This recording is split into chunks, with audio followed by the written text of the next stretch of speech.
last week, we started my portion of this summer series with the story of the foot washing. And, you know, as I was preparing for these 4 weeks of preaching, all of the passages that I've chosen, this pattern really emerged.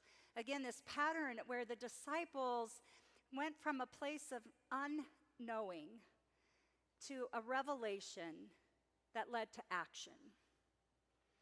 All right, and so we're going to continue to kind of notice this pattern in our conversation today. Last week, I encouraged us to lean into the uncomfortableness of the unknown, the uncomfortableness that we feel when we do not understand what God might be up to. It's much like how the apostles felt as Jesus knelt at their feet to wash their feet. We understand the uncomfortableness that Peter felt when Peter exclaimed, "Jesus, don't touch my feet.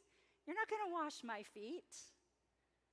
We understand, though, that as the story went on and as time went on, those apostles started to understand what Jesus had done for them and what it would mean for their ministry into the world. And so now we enter into the rest of that story post-resurrection. So Jesus washing the feet of the disciples right before he died. And now we hear about the story of Thomas.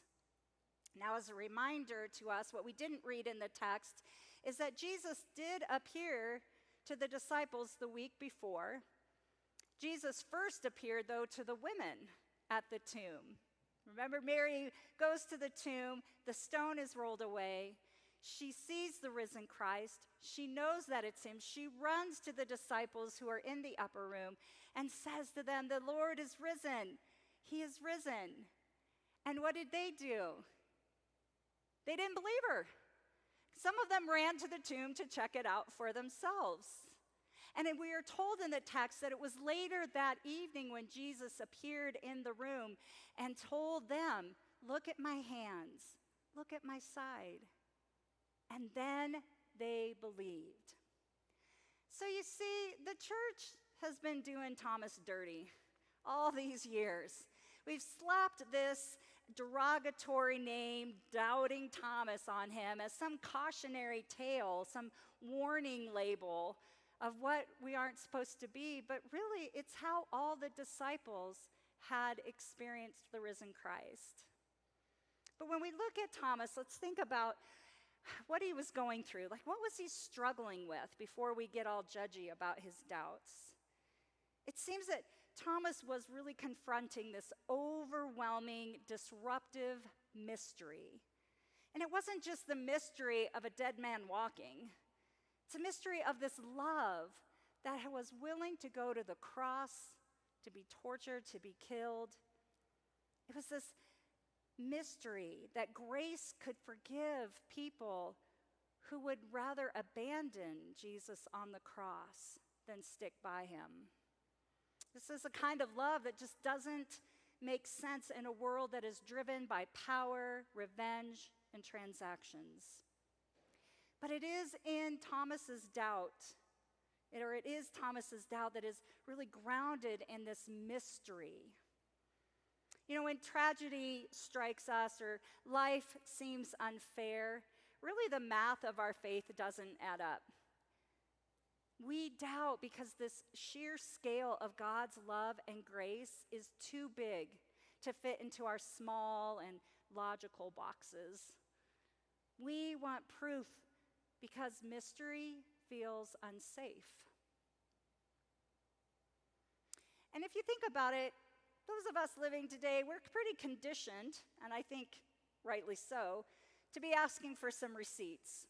We live in an age of deep cynicism, of curated data. We live with algorithms and deep fakes, political spins. We need and feel that we have to have a full picture of what's going on before we can commit to what we think or believe. But I want us to really lean in today into mystery and to the idea that doubt is a healthy and normal part of finding or receiving a revelation. So let's think about that. Doubt is not the opposite of belief.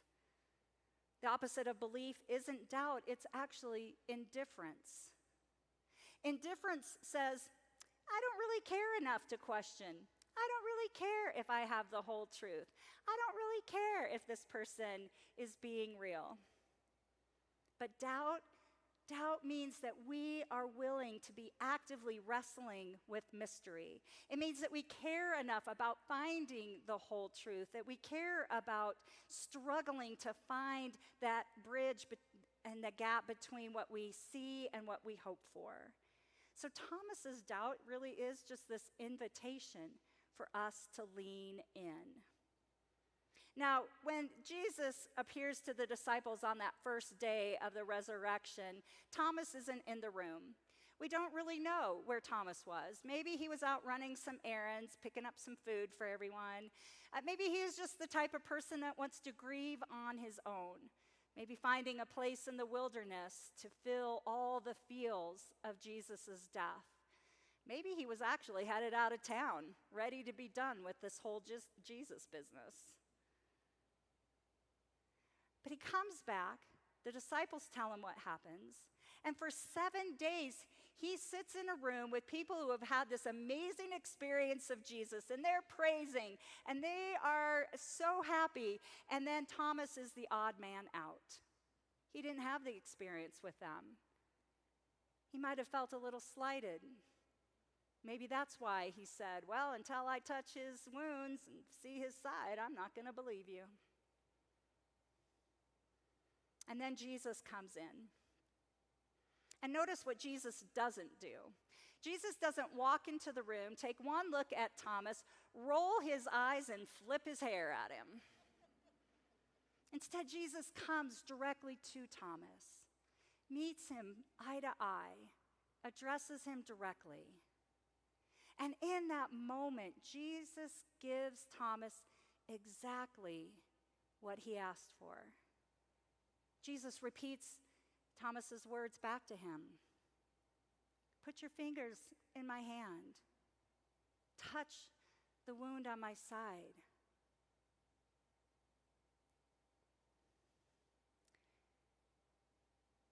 When we doubt, but ask honestly, what we find is that Jesus will meet us there and offer us exactly what we need as well.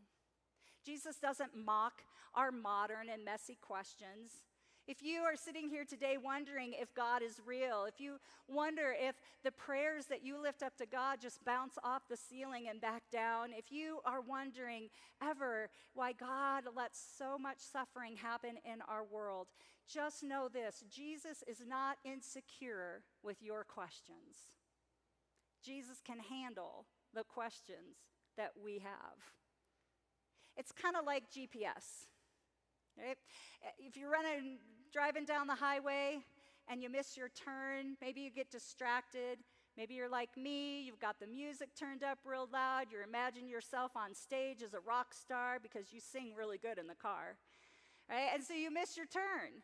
And the GPS doesn't pipe up and say, well, you dummy, why aren't you paying attention? What does GPS do when we miss a turn? Recalculates, reroutes.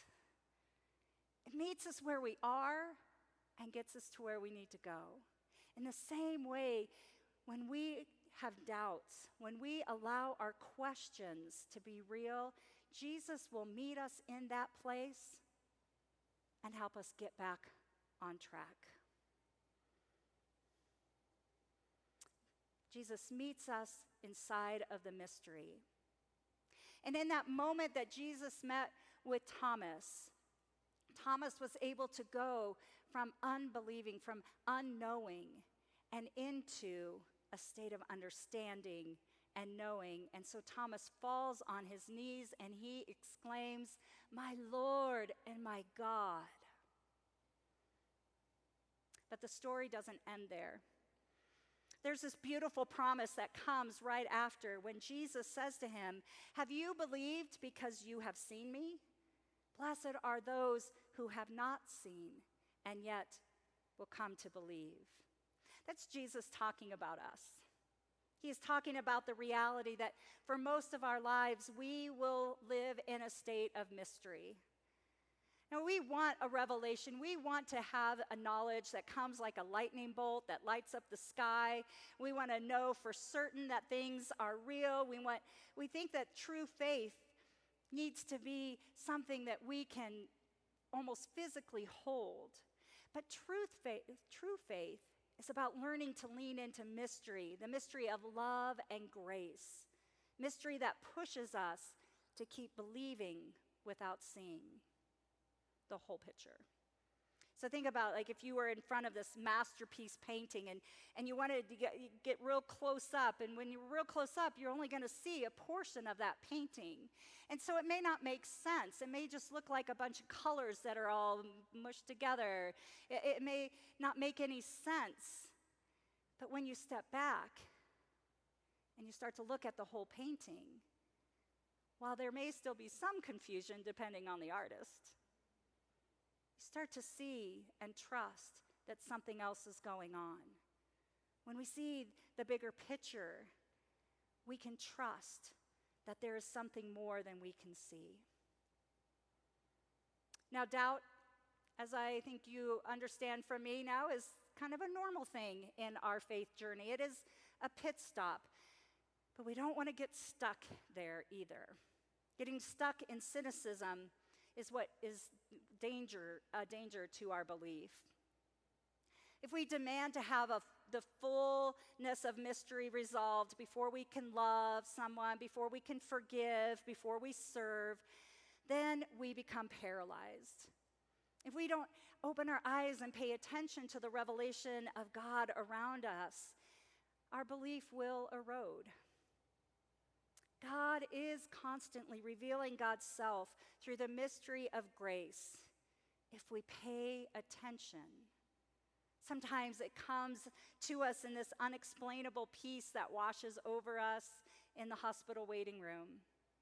Sometimes it looks like the courage to forgive someone even when they don't say they're sorry.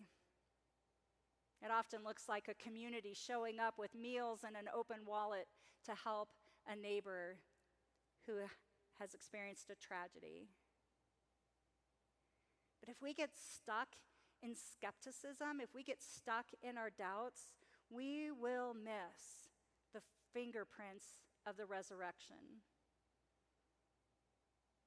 So if you're struggling today, if you are wrestling with a piece of that picture that just doesn't make sense, I hope that you hear the whisper of Christ in your ear and in your soul saying, "Don't stop believing."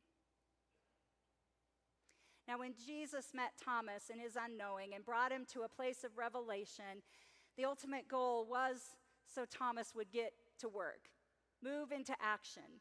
And what church history has told us is that Thomas went as far away as any other apostle to proclaim the good news of Jesus Christ to those who would listen. Church, we must be the same. We cannot stay stuck in a locked room. We cannot stay paralyzed by what we don't yet know or not yet understand. The revelation of Jesus for us needs to be a launching pad to action, and the fuel for that action is God's grace. When we lean into the mystery of God's love, we are compelled to go to our neighbors, even when it's inconvenient. When we lean into the mystery of God's grace, we are empowered to offer it to a broken world, even when it doesn't make much sense or we think it'll do any good.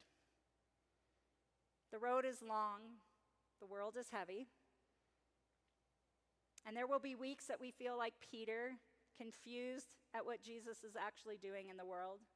There will be weeks when we feel like Thomas, staring at a missing piece of the puzzle.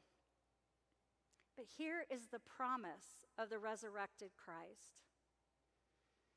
Jesus keeps showing up in the midst of the unresolved. So when doubts start creeping in, when the night starts to feel too long, when mystery refuses to give up its secrets, look for small revelation. Look for love. Don't stop believing. Hold on to the truth that you are not alone, that your questions are welcome, and that the artist is still painting. And as we leave this place today, let's carry our doubts, our mysteries, and our beliefs out into the world, ready to turn our knowing into action. And whatever you do, through the highs and lows of the faith journey, through the valleys and the peaks, don't stop